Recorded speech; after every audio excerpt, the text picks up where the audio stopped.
இஸ்லாமியர்களின் புனித மாதமான ரமலான் இன்று தொடங்கியது. இதனை அடுத்து இஸ்லாமியர்களுக்கு பிரதமர் மோடி உள்பட ஏராளமானோர் வாழ்த்துக்களை தெரிவித்துள்ளனர். ஈகை திருநாள் என்று அழைக்கப்படும் ரமலான் உலகமெங்கும் வாழும் இஸ்லாமியர்களுக்கு பெருவிழாவாகும். இஸ்லாமிய நாட்காட்டியில் 9வது மாதம் ரமலான் மாதமாகும். இந்த மாதத்தில் சூரிய உதயத்திற்கு முன் தொடங்கி சூரிய அஸ்தமனம் வரை நாள்தோறும் நோன்பு இருப்பது இஸ்லாமியர்களின் வழக்கம். ஒரு மாத நோன்பு முடியும் நாளில் ரம்ஜான் விழா கொண்டாடப்படுகிறது. और कल से इंशाअल्लाह बाकायदा रोज़ा शुरू हो जाएगा।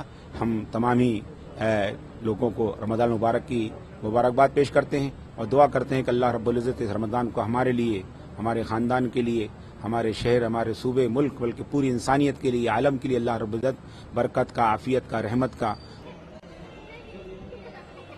ரமலான் மாதத்தை முன்னிட்டு டெல்லியில் உள்ள ஜமா மஸ்ஜித்தில் ஏராளமான இஸ்லாமியர்கள் குவிய தொடங்கியுள்ளனர். ரமலான் மாதத்தில் புகைப்பிடித்தல், மது அருந்துவது போன்ற செயல்களில் ஈடுபடக்கூடாது என்று இஸ்லாமியர்கள் தெரிவித்தனர். ரமலான் மாதத்தை முன்னிட்டு நேற்று சிறப்பு தொழுகை நடத்தப்பட்டது. एक बकरीद का ईद और एक ये ईद, बस इसके अलावा कोई खुशी का दिन नहीं है. यही ये दो खुशी का दिन है. जो ईद महीना दिन जो है रोजा रखो और एक दिन जो है लास्ट में आप इसकी खुशी मनाओ. तो उस दिन जो है अल्लाह का हुक्म है कि जो भी रोजा रहा है इस तमाम की पिछली तमाम गुनाहों को माफ कर देता है.